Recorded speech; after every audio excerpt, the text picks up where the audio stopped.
I got a request to solve this integral. So let's do it. This looks like a u substitution question to me, so I'm going to let the entire denominator equal u. So u is equal to the square root of x plus 1.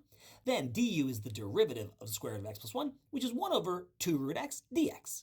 I'm also going to solve for dx, and so I get 2 root x du is equal to dx, and I'm also going to change my bounds. So if x starts at 1, u is going to start at the square root of 1 plus 1, which is 2. And if x ends at 4, u is going to end at the square root of 4 plus 1, which is 3. Rewriting, we get the integral from u equals 2 to u equals 3 of the square root of x divided by u times 2 root x du. Now this looks like a problem because we have an integral that has u's and x's, and you can't do a u substitution until you get everything in terms of u and you get rid of all the x's, and clearly we have some root x's in the top. But the good news is we can use that original equation that u is equal to the square root of x plus 1, and we can solve for x. And we get that x is equal to u minus 1 squared.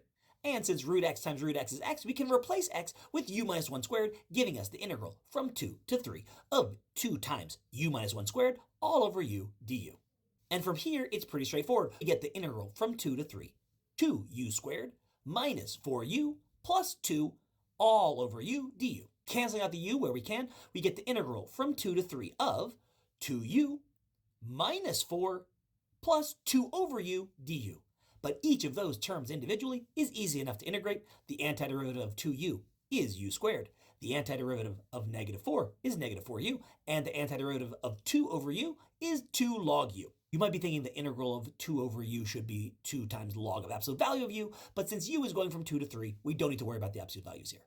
But you can have it there if you want. Now we're just evaluating this antiderivative from 2 to 3. So when you plug in 3, you get 9 minus 12 plus 2 log 3 minus the quantity of 4 minus 8 plus 2 log 2. And then just performing this arithmetic, you're left with 1 plus 2 log 3 minus 2 log 2, but using properties of logarithms, we're left with 1 plus log of 9/4. And that's the answer. So that's the answer. So this is a u substitution question, but it's a little bit tricky because you had to not just recognize that u was root of x plus 1, but you also need to recognize that root x was u minus 1. And that's how you can get the answer there. Very nice.